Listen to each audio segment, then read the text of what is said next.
ఎక్కడ సృష్టిస్తుందంటే కార్పొరేట్ వ్యవస్థకు సంపద సృష్టిస్తుందో సంపద సృష్టిండు. డిమార్ట్లో పోతే ఇయే మిరగాయలు 300 కేజీ, డిమార్ట్లోకి వాల్మార్ట్లోకి రిలయన్స్లోకి పోతే ఇయే ఏడెంత 11,000 వేస్తున్నారు. ఎంత 110 రూపాయలు ఎక్కడ కొంటున్నారు.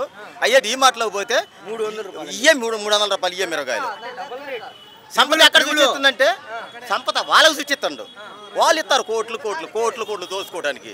రైతు గురించి ఒక కమిటీ వేసి పురుగు మందులు ఎంత, రైతుకి కూలీలు గిట్టుబాటు ఎంత, ఎరువులకి ఎంత, ఎరువులకు వచ్చి అంత ప్రతి ఎరువు బస్తా కూడా 800-900 అమ్మితేనే రైతు గిట్టుబాటు. ఇవాళ 1800 1900 ఏ బస్తా పెట్టినా ఆ రోజుల్లో 600 రూపాయలు డిఏపి అప్పుడు కూడా కూలీలకి 100 రూపాయలు వచ్చినారు. ఈ రోజుల్లో 1800 1400 బస్తా అప్పుడు కూలీలు ఇలా 600 వస్తున్నారు. ఆ రోజుల్లో మిరగాయల రేటు అది, ఈ రోజుల్లో మిరగాయల రేటు అదే. పోయిన సంవత్సరం 38,000 28,000 అమ్మినారు ఇదే టైంలో మిరపకాయలు. ఈ ప్రభుత్వం ఆ ప్రభుత్వం కాదు, జగన్మోహన్ రెడ్డి టైంలో అది మంచి చేసినో చెడు చేసినా రైతులకు బాగుంది.